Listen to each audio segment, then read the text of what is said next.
because usually the clients do ask a lot of questions, and so it becomes more of an education for them. It's just good to be able to educate them along the way, because they are in a vulnerable state, and they don't know that they're okay, and we have to ensure them that they are, or if we have a concern, we have to make sure that we point them back in the right direction to get the care, because we don't want to be responsible for being negligent. Yeah, so that's kind of why I talked about keeping yourself safe, and documentation, and knowing your scope of practice, that we're not going outside of that we could be in a lawsuit or something, and then malpractice lawsuit, making sure you have insurance, to cover yourself as a business should something happen. And then moving from that, I think what I find the clients are lacking when they leave us is a good health regimen for nutrition and their exercise program.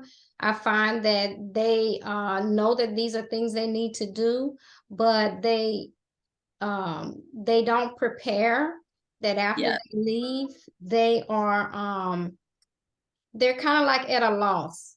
Yeah.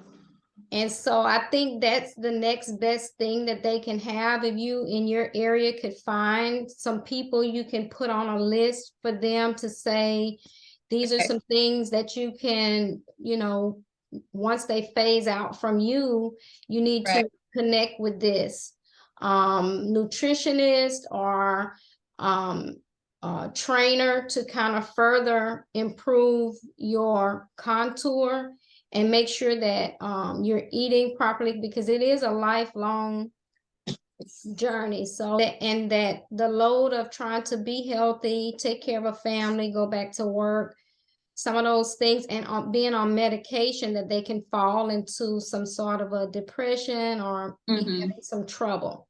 So as we're talking to them, and we're going to be picking up some things, and we just want to make sure that we're able to refer them.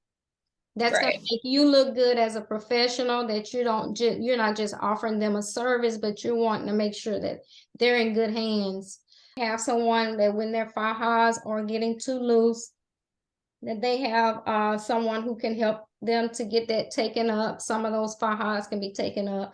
Having some companies that you can refer them to buy a custom-made faja, and even possibly even having a demo of certain things that they may need, like those lumbar back boards or boards, their inserts. Just maybe having one on hand or so, just to show them, because sometimes they don't have all of those things. And not to say to get into selling them, because sometimes you'll hold on to them longer than you want and you're not able to get your money back, but just having that as a demo. When they come in. So I'll make sure that when they come in, that they have everything that they are supposed to have on, based on what the surgeon or team has told them to wear, because I want to see how it fits. Do you tell them all of this like in a kind of like an initial phone call or something? Right. So that's the purpose of the initial screening. Like hopefully they're calling you to get in. And so that's the time you want to ask a lot of questions, like, where did you have your surgery? What was your surgery date? All of those things that I had in there. You want to make sure that you're asking all of those questions, because all of that makes a difference in, like, if a person came from Mexico. Then it can put you a little bit more at risk, because a lot of times they take out more fat than normal, or that's required in the United States. So just knowing that up front. And then also with me knowing that if they have had a lot done, I might not take them in so quickly. I'll take them, but they may not come in that first 5 to 7 days. They may come in about 10 to 14, because I want to make sure that if you've had that much done, that you get your rest for one. So I'll have them come in. I'll look to see how their faja and all that's fitting, make sure they have everything on, that they're not swelling. If I see something that is concerning, I'll take pictures and say, look, you need to send this to your surgeon, or this is a concern to me. If I see that they're okay in that early phase, if I've had them come in sooner, then I might choose the type of work I'm gonna do on them. So that screening is very important. You're able to see how that faja fit, get them out. They get out of the faja, get on the table, help them get on the table. However, you may do it standing up, depending on how soon you take them in. And then I always help them get back in it to make sure that they could see how it's supposed to be fitting. Yeah, their medication. The biggest thing that I see that they do is on their medication that they thinking that that diuretic is going to help them to remove some of that extra fluid, when really it can cause more harm, because it is going to slow down the process of your work, and it's going to accumulate more fluid in regions that you can't even get to. It's in the deeper layers of the tissue. So it may not be on the surface that we're working. It may be deeper in. So, and that's where that fluid to me builds up. And because they're kind of somewhat early on, we can't work sometimes too deep just yet. Right. So, and that kind of fluid takes a longer time to make its way out. I mean, you may urinate some of it out, but if they're not exercising yet, they're not sweating it out, and if they're not drinking enough water, all that diuretic is going to do is dehydrate them. So they just, and a lot of times their doctor don't know, and they may not tell you unless you're asking. So if you find that when you're doing your work, that's say that they're not actually getting rid of this fluid, and you're questioning why it's taking them a while to get moving, that may be the culprit. We're talking, and I'm asking a lot of questions. I'm asking them, how are you doing? What happened the last time? What did you find that that is working for you? What's not working? Where are your problem areas? And so then I start to ask, once I get all that, you know, how are you eating? What are you eating? So you want to have a list of foods, because they may say, well, what should I be eating? So have some good foods that they should be eating that's not going to cause swelling, but help with lymphatic drainage. Do you have any underlying conditions and things like that? So each time they come in, I'm literally questioning them on how things are going. What are they finding difficult? Okay, well, if you're doing all that, then let's check to see if your faja is too loose. Maybe that's what's going on.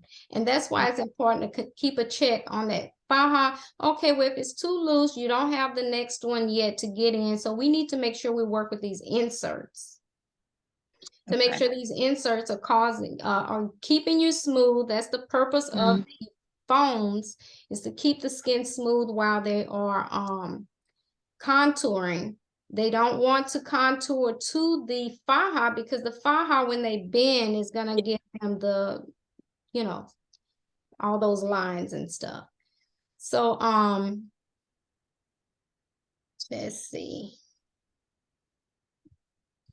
Seromas, I'm not seeing much on seromas anymore. I think a lot has changed in the way surgeries are done. So there's not a lot of seromas that I'm finding. If I find that things are happening, it's happening with a person who's had a tummy tuck, and the area along the incision may be holding fluid.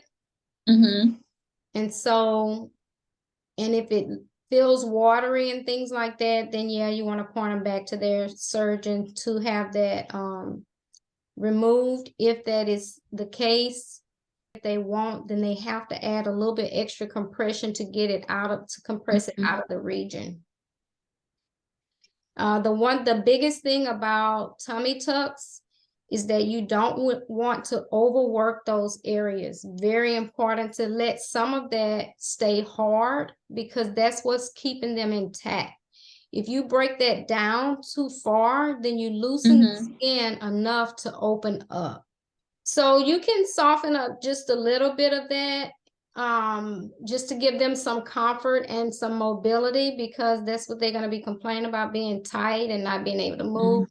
So just enough to kind of to loosen some of those fibers up, and but just don't overwork it. And don't use, you don't necessarily need to use much in tools there yet, especially on a tummy tuck. I have a lot of stuff that you all will be able to see whenever you come.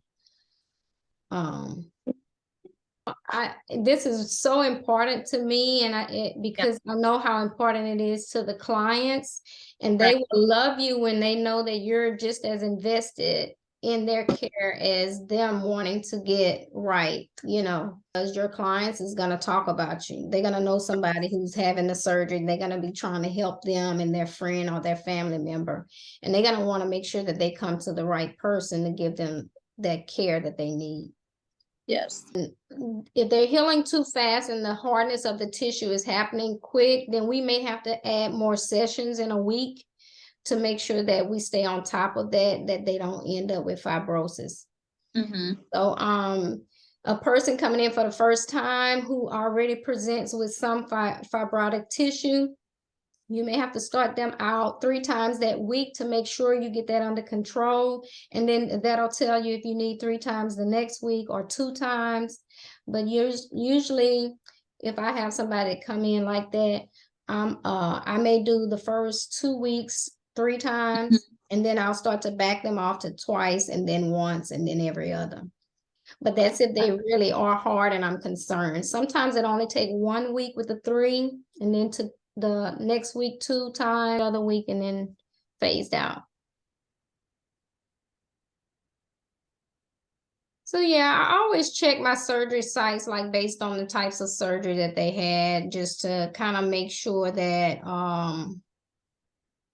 you are clearing out those areas where the surgery site is. And just to kind of pinpoint where they are in case there's a little opening.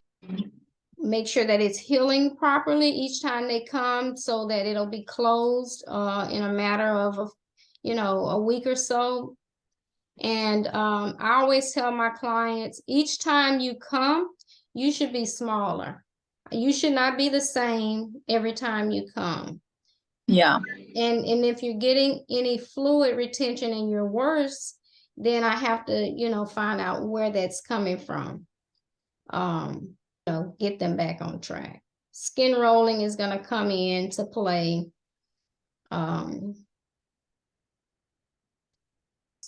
Take your pictures, take your measurements. That way you can show them that they're on the right track, that they're doing a lot of great things. And then it's important that they don't wait to come to you before they get service. They have to be doing things at home